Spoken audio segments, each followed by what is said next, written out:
하나님의 은혜와 축복이 오늘 예배하는 모든 분들에게 함께 하시기를 주님의 이름으로 축원합니다. 우리는 동방박사를 3명으로 알고 있지만 2000년 동안 내려오는 기독교의 전승에 의하면 원래 동방박사가 4명이었다고 합니다. 동방박사의 이름이 전해져 내려오는데 카스팔이라는 사람과 멜키올, 발타살이라는 사람이 있습니다. 카스팔이라는 사람은 아라비아에서 출발한 동방박사인데 그는 황금을 가져왔다고 전해집니다.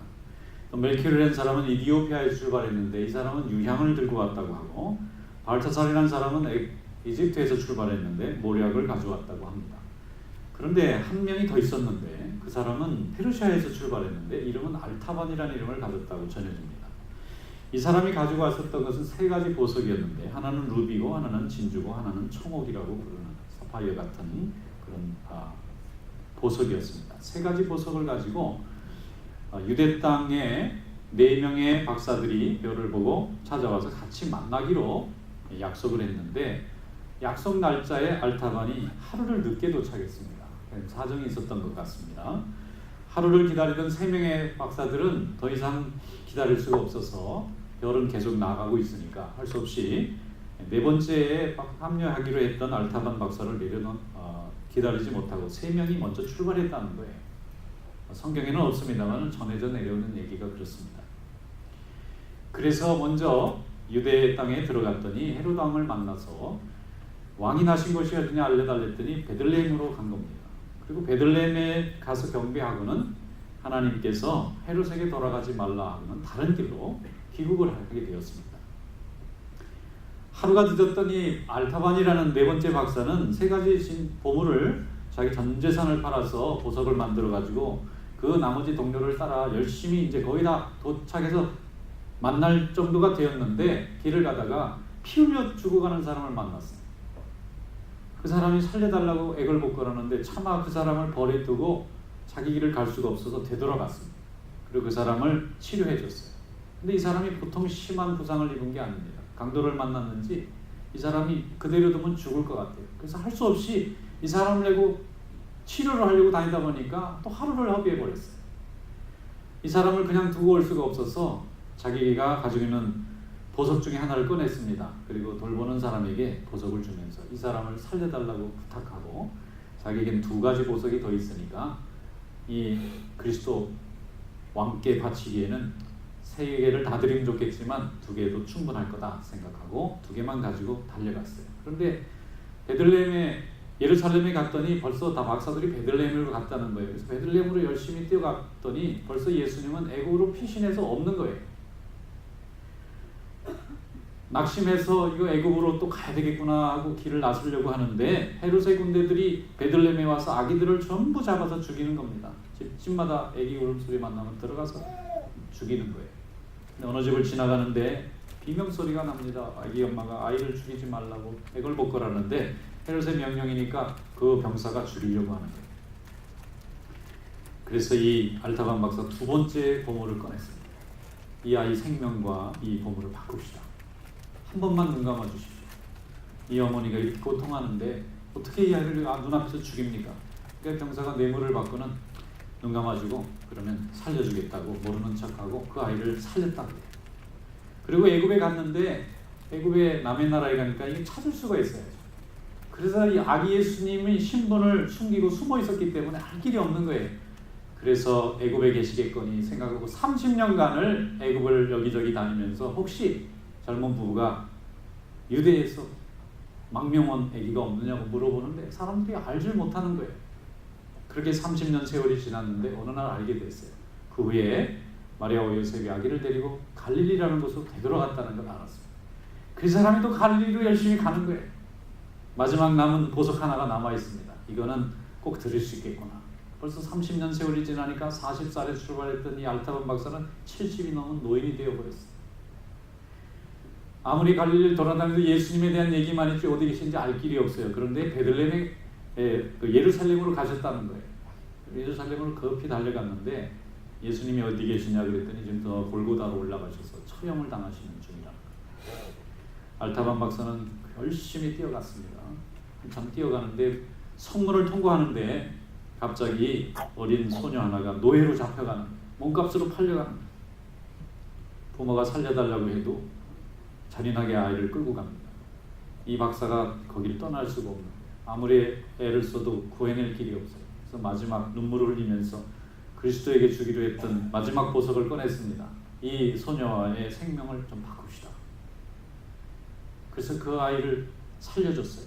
그리고 빈털터리가 되고 육신도 다 안 늙어서 이제 아무것도 남지 않은 채로 이제 숨이 턱에까지 닿을 만큼 너무 노쇠한 나이가 돼서 골고다까지 올라갔더니 예수님이 십자가에서 처형당하셔서 마지막 숨이 끊어지기 전에 도착했어요. 그리고는 그 십자가에 매달려 있는 예수님을 향해서 예수님 죄송합니다.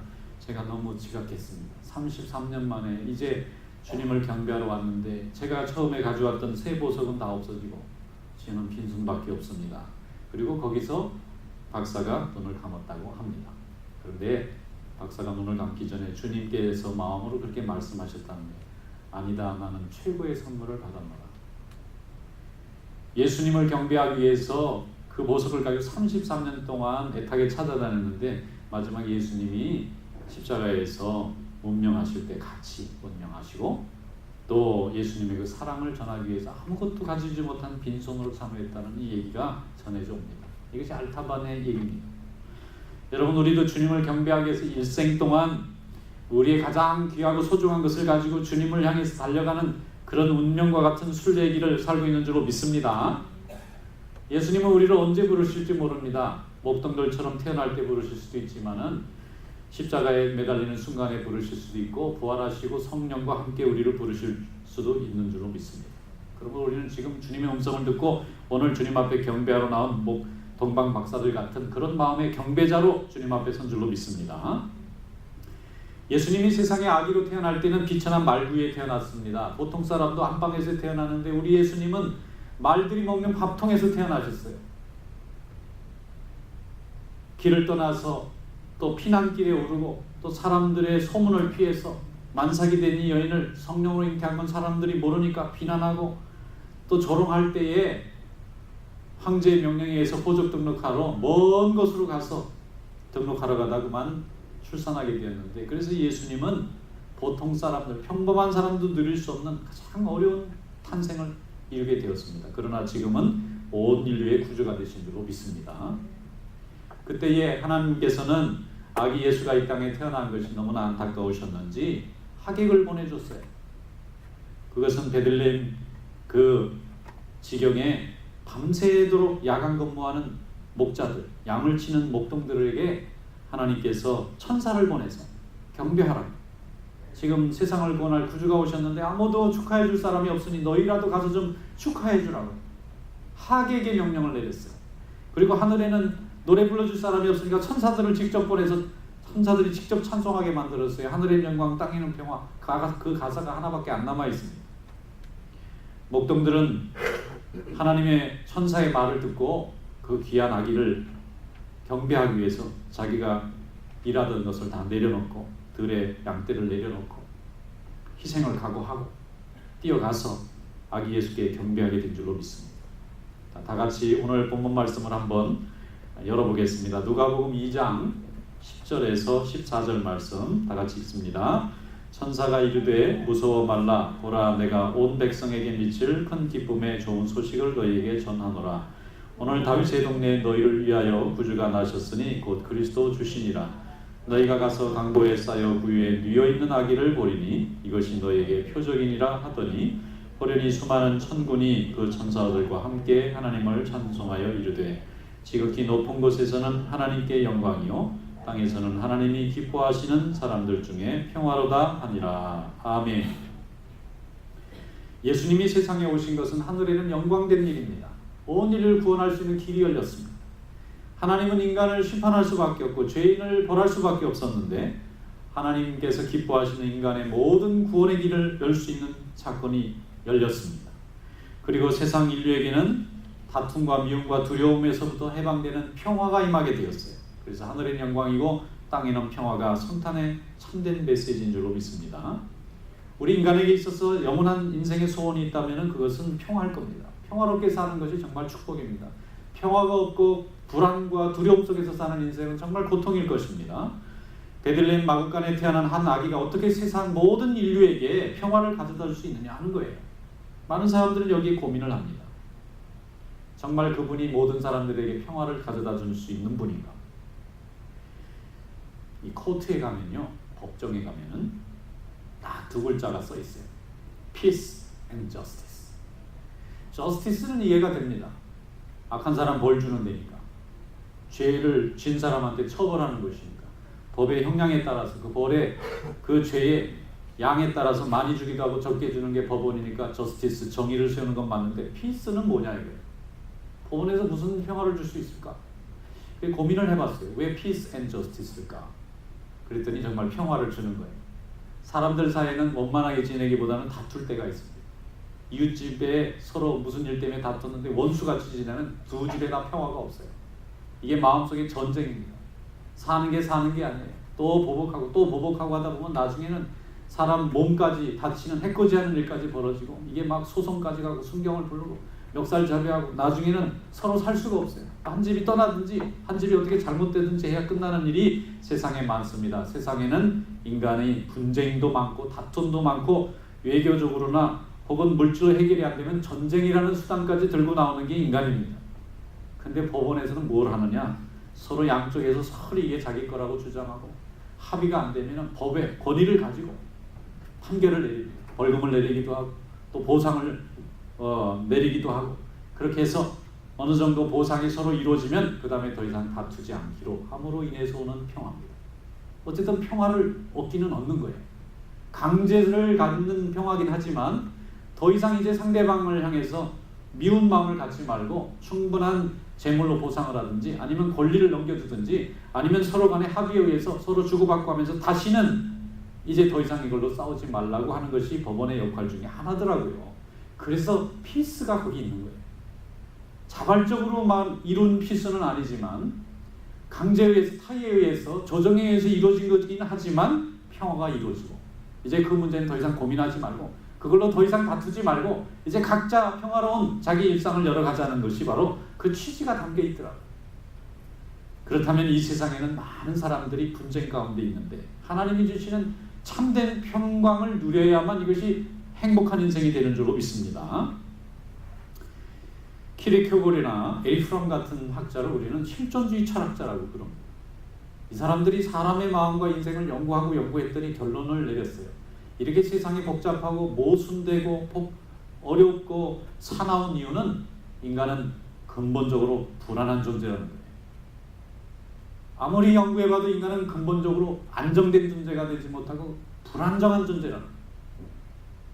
마치 그 화산 위에 멘틀이 움직이는 것 같이 이게 늘 불안해요. 편안하지 못해요. 그래서 이 불안이 도대체 어디서 오는 것이냐?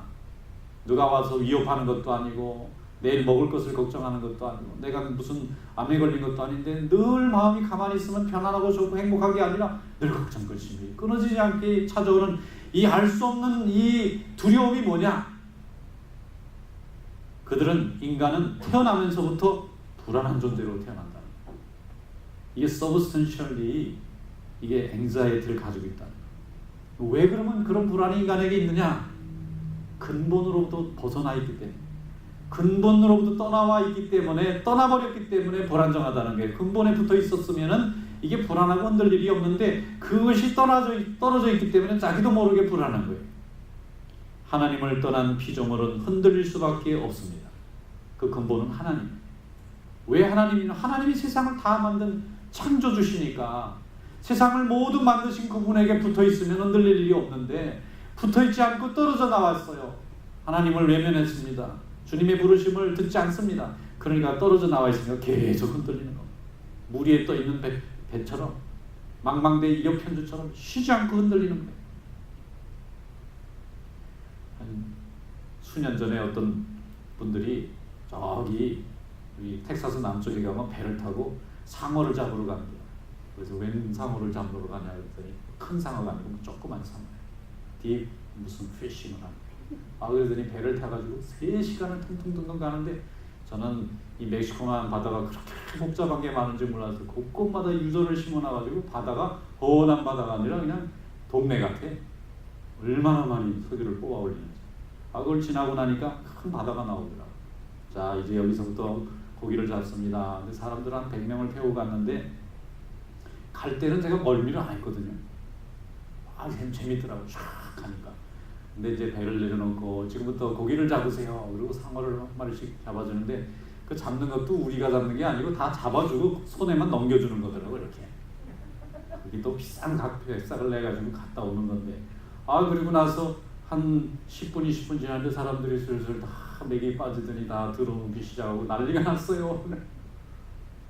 이 배가 말이죠, 피칭을 합니다. 좌우로 흔들리는데 파도가 심하잖아요. 흔들릴 때마다 몸도 흔들리니까 나중에는 다 배멀미가 나서 갈 때는 다 서서 갔는데 사람들이 올 때는 다 누워서 오시더라고요. 물 위에 떠 있는 배가 그래요.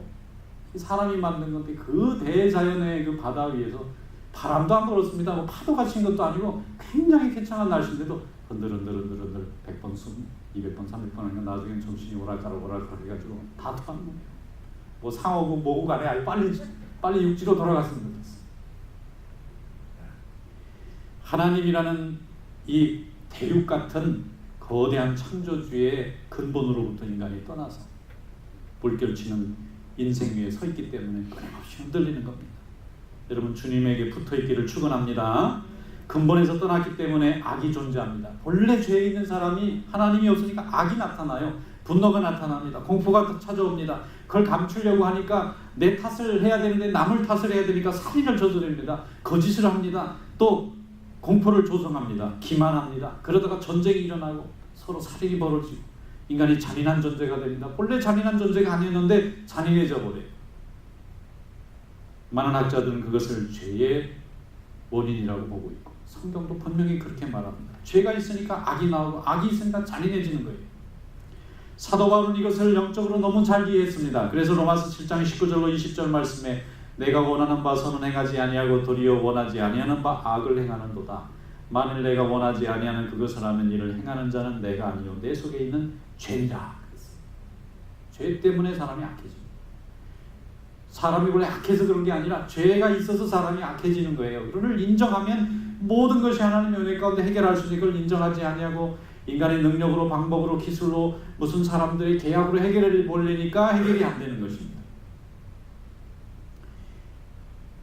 인간은 신라곤한 뒤부터 에덴 동산에서 죄를 선택하고 하나님을 버린 이후로 낙원을 잃어버린 후부터 인류는 하나님이라는 거대한 근본인 파운데이션을 잃어버리고 스스로 멀리 떨어져 나와서 항구를 떠난 배처럼 끊임없이 흔들리고 넘어지고 심지어는 풍랑을 만나면 뒤집어지기도 합니다. 인생이 하나님 주신 삶을 이루지 못하고 넘어져 버립니다. 그래서 하나님 앞에 돌아오지 않으면 우리는 하루도 쉼을 가질 수가 없고 평안할 날이 없습니다. 모든 것이 평안해지면 또 다른 불안이 시작됩니다. 먹을 것이 채워지면 또 불안이 시작됩니다. 입을 것이 채워지면 또 불안이 시작됩니다. 모든 조건이 다 해결되면 또 다른 불안이 출발합니다. 하나님을 떠나 있기 때문에 우리는 항상 불안정한 삶을 살아갈 수밖에 없습니다. 여러분, 주님에게 붙어있기를 축원합니다. 항구에 배가 정박하면 편안하지만 대양으로 나가면 흔들릴 수밖에 없는 것처럼 우리 인간의 본질은 창조하신 하나님의 본질에 붙어있을 때 완전한 능력과 은혜를 경험할 수 있습니다. 요한복음 15장 4절 5절에 예수님은 그것을 이렇게 표현했습니다. 내 안에 거하라 나도 너희 안에 거하리라. 가지가 포도나무에 붙어있지 아니하면 스스로 열매를 맺을 수 없음 같이 너희도 내 안에 있지 않으면 그러하리라. 나는 포도나무요 너희는 가지라. 그가 내 안에 내가 그 안에 거하면 사람이 열매를 많이 맺나니 나를 떠나서는 너희가 아무것도 할 수 없습니다. 예수님을 떠난 인생과 존재는 아무것도 할 수 없다고 했어요. 한 걸음 더 나가서 주님은 이렇게까지 약속했습니다. 요한복음 15장 7절 8절입니다. 너희가 내 안에 거하고 내 말이 너희 안에 거하면 무엇이든지 원하는 대로 구하라. 그리하면 이루리라. 너희가 열매를 많이 맺으면 내 아버지께서 영광을 받을 것이요 너희는 내 제자가 되리라. 주님이 내 안에 계시고 내가 주님에게 꼭 붙잡혀 있으면 우리는 원하는 대로 구하면 열매 맺습니다. 그런데 그분을 꼭 붙잡고 그분에게 완전히 붙들려 있지 않은 채로 구하니까 아무것도 구해지지 않고 얻어지지 않습니다. 인생에 아름다운 열매 있는 인생이 되려면 빈약하고 아무것도 없는 그런 보잘것 없는 인생이 되냐는 것이 아니라 풍성한 인생의 열매가 맺어지려면 주님에게 완전히 붙어 있어야 돼요. 그러면 저절로 풍성한 과실이 열립니다. 포도나무가 있어요. 근데 가지가 붙어 있으니까 저절로 줄기에서 올라오는 영양분으로 포도가 만들어지는 거지, 가지가 혼자 노력해서 포도나무가 안 생긴다는 거예요. 그래서 구원에 있어서는 내 노력과 내 능력이 전혀 중요하지 않습니다. 내가 믿음이 얼마나 좋으냐, 내가 기도를 얼마나 잘하느냐, 내가 얼마나 은사가 있고 얼마나 방언을 잘하고 얼마나 하나님 앞에 헌신하느냐가 안 중요합니다. 오직 주님에게 내가 붙어 있을 수 있느냐, 그분에게 내 생각과 내 마음이 온전히 다 그분 중심으로 할 수 있느냐, 그분과 동행할 수 있느냐, 이거에 따라서 우리는 풍성한 인생의 열매를 맺을 수도 있고 아무 열매도 맺을 수 없는 인생이 될 수도 있는 것입니다. 여러분, 그분의 말씀 안에 거하시기를 축원합니다. 영적으로 그분 안에 거하시기를 축원합니다. 실제적으로는 거룩한 하나님의 성도의 거룩한 공동체인 교회에 속하시기를 축원합니다. 성경 말씀만 들고 교회에 속하지 않으면서 믿음을 혹은 구원을 얻을 수 있다고 하는 것은 불가능합니다. 인간이 스스로 자기를 속이는 일. 성도의 삶은 하나님 말씀 안에서 말씀을 가지고 믿음을 가진 자가 서로 동거하고 동행하면서 함께 하나님의 교회를 이루고 그 가운데서 함께 헌신하고 수고하고 또 회복하면서 영육간에 하나님 앞에 거룩해지는 줄로 믿습니다. 여기에서 죄로부터 또 모든 불안정으로부터 진정한 평화를 얻을 수 있는 길이 있는 줄로 믿습니다. 마태복음과 누가복음과 요한복음 모든 예수님의 제자들의 쓴 복음서에 보면은 예수님께서 십자가에 달리시고 처음 부활하셔서 자기의 사랑하시는 제자들에게 만나서 하신 첫 번째 말씀이 공통적으로 나와요. 그것이 뭐냐면은 평화입니다. Peace be with you. 우리말로는 평강이 너에게 있을지어다인데요, 영어 뜻을 그대로 하면 평화가 여러분과 함께하기를 원한다 그랬습니다. 문을 꽁꽁 걸어 잠그고 예수님을 죽인 자들의 그 강력한 무서운 권세가 자기들도 또 잡아 죽일까 봐 덜덜덜 떨면서 무서워하고 있는 그들에게 예수님은 죽음을 이기시고 처음 부활하셔서 제자들에게 평화를 선포했습니다. 그 이제 두려움으로부터 이제 벗어나라는 거예요. 너희들이 죽임을 당하지 않도록, 너희들이 믿음을 잃어버리지 않도록 예수님께서 지켜주시겠다고 약속하셨습니다. 우리는 평화의 복음을 약속받았습니다. 그러므로 그 후에 우리 복음을 가진 하나님의 자녀들은 어떤 위험과 어떤 핍박 속에서도 예수 그리스도께서 우리에게 죽음을 이기고 승리하고 주신 평화를 가지고 있습니다. 오늘 여러분들에게 평화가 함께 하시기를 축원합니다. 이 성탄의 날에 주님께서 주신 참 평화가 죄로부터 해방되고 사망으로부터 해방되는 평화가 오늘 여러분들에게 함께 하시기를 축원합니다. 이것이 바로 우리 성도가 가지고 있는 가장 큰 재산입니다. 다 절망하고 다 두려워할 때 평화가 올 수 있는, 하나님을 믿고 그리스도를 의지하는 자만 할 수 있는 일. 제가 아는 법무사로 수고하는 분이 한 분 계세요. 이분의 잡은 사람들 소송하면 그거 대리해 주면서 이렇게 잡을 하시는 분인데, 어떤 빌딩이 있어요. 근데 빌딩에 주인이 좀 좋지 않아서 그 세입자들 돈을 잘 떼먹고 잘 주지 않아서 그분들이 화가 많이 났어요. 못된 주인이라고. 그래가지고 그걸 보상을 받기 위해서 소송을 했는데 1년 갖고 안 돼요, 2년 갖고 안 돼요, 3년 갖고 안 돼요. 5년이 됐어요. 6년째 넘어가는데 이분이 그분들을 모았다. 여러분, 이 정도에서 그냥 서로 요구하는 게 다르잖아요. 여기서 그냥 합의하고 끝냅시다. 이 정도 주고받고 내가 이만큼 해결했으면 좋겠지만 조금만 받고 또 조금 저 사람들 조금만 더 벌을 주고 여기서 해결합시다. 그러니까 오해하는 거예요. 사람들이 당신 뭐 잘못된 거 아니냐고, 우리의 권리를 지켜줘야 되지 않아요. 그래서 그분이 붙잡고 얘기를 했대요. 나도 신앙생활하는 사람인데 이겨도 끝이 아닙니다. 또 저 사람이 항소하고 또 상고하고 그러면 이게 또 몇 년 갑니다. 그럼 여러분이 피땀 흘려서 번 돈만 또 거기에 다 들어가니까 여러분들에게 평화가 안 옵니다. 힘 가진 사람을 힘 없는 사람이 이기기가 쉽지 않습니다. 차라리 그 시간에 내가 더 사업을 키우고 내가 더 가족들을 위해서 쓰고 내 자신의 발전을 위해서 쓰고 이렇게 하면은 차라리 그 화내면서 보내면서 에너지 허비하는 것보다 더 좋은 결과를 맞을 수 있습니다. 여러분의 선택을 때 내가 일은 하겠지만 이렇게 해보면 어떻겠습니까? 인간적으로 정말 조언을 해줬어요. 그런데 그분들이 받아들였어요. 생각해보니까 그렇거든요. 이거 그냥 잡아놓으면 좋겠는데 잡아놓다가 돌고 막 나오고 이게 안 되는 거예요. 이게. 이러니까 나중에 이분들이 막 다 내려놓고 여기서 다 해결합시다. 그래가지고 다 거기서 그냥 조정하고 그 회로 딱 마감했더니 이게 다 평화가 찾아왔어요.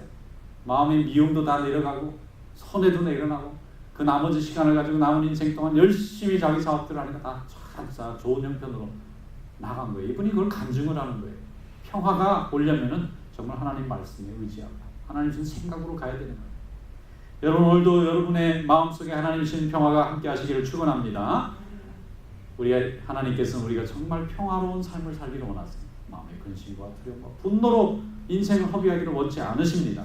에베소서 6장 23절에 말씀합니다. 아버지 하나님과 주 예수 그리스도로부터 평안과 믿음을 겸한 사랑이 형제들에게 있을지어다.